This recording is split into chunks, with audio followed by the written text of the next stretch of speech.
Every 14th of February, candy, flowers, and presents are given between loved ones across the United States and all around the world on Valentine's Day. But who is the saint and where do these legends originate? Valentine or Valentinus is a name given to at least 3 saints in the Catholic Church.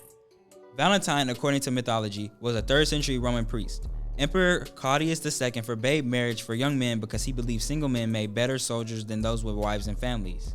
Valentine defied Claudius and continued to execute marriages for young lovers in secret, learning that the decree was unjust. When Valentine's actions were discovered, Claudius ordered that he be put to death. Still, others insist that it was Saint Valentine of Terni, a bishop, who was the true namesake of the holiday. He too was beheaded by Claudius II outside of Rome.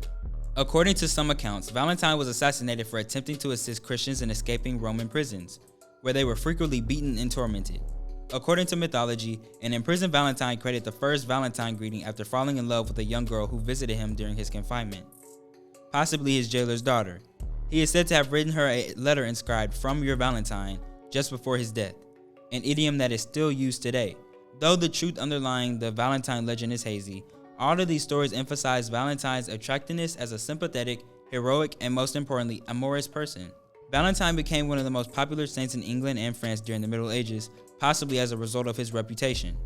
Friends and lovers of all social groups exchanged tiny mementos of affection or handwritten notes by the middle of the 18th century, and thanks to advances in printing technology, printed cards began to supplant written letters by 1900.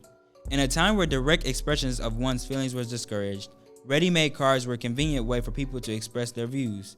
A rise in popularity of mailing Valentine messages was also aided by lower postal charges. Handmade Valentines were most likely exchanged in the early 1700s in America. Esther A. Howland, the first mass-produced Valentine seller in America, began selling them in the 1840s. Howland, dubbed the Mother of Valentine, created intricate designs using actual lace, ribbons, and bright scrapped images.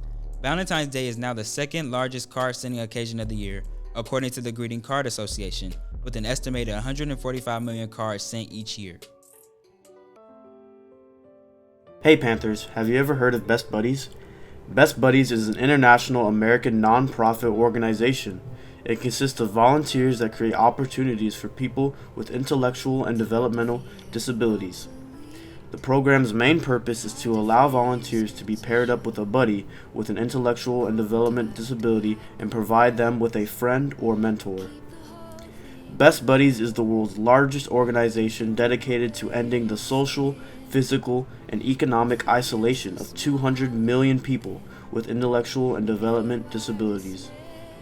At Peyto High School, we now have our own Best Buddies Club, promoting one-on-one friendships between students with intellectual and developmental disabilities and those without a disability within the school. The program tries to break the school barriers at a difficult time in a teenager's life, with or without a disability. Members spend time together during lunch break, before or after school, and there are even special events in which allows students to be creative, share, and contribute with one another. If you're interested in joining Best Buddies and being part of something special, please talk to Mrs. Hancock. So this one's for my male audience right here. So Valentine's Day is right around the corner and you're struggling to find somewhere nice to take your date. Don't worry, we got you. We here are trained professionals who did a lot of extensive research on the nice place to take your date. Starting off, we got Chick-fil-A. So Chick-fil-A, I'm playing. Starting off, we got Main Event. I know going to the movies is not be an easy choice, but listen, sitting in silence for an hour just isn't all that. Main Event is a huge arcade with a bowling alley and you're definitely going to have fun. Next up, we got Top Golf. If you're just looking for fun things to do in your area, there are plenty of places you could go, but if you're looking to truly have a great time, Top Golf has a unique experience which lets you not only grab a bite to eat, vibe to some music, and overall chill, but also lets you go and get some swings in golf. Up next, we got La Centera, and here I have my co-host Artem help you out. La Centera is a great outdoor Main Street style mall with parks, fountains, and great restaurants to relax, talk, and just have a good time. And last but not least is City Center. City Center is a walkway, street-style center park that has a couple of good restaurants and just places to sit, talk, and relax. Thanks for watching. I'll see you guys next time. What's up, Panthers? It's Alize KG. And since Valentine's Day is right around the corner, I'm curious to know what y'all's favorite love song is. Aren't you? Hours and Hours by Mooney Long. Can you sing that for us? Yeah. Yours, mine, bro. Ours. I can do this for hours. Love by Keisha Cole. Thinking About You by Frank Ocean. You think you could, sing that for us? A tornado flew around my room before you came. Excuse. We can't get all of it. We can't get it right. Right. Love songs. By who? Cash. Y'all think y'all could, sing that for us? Yeah, we got y'all.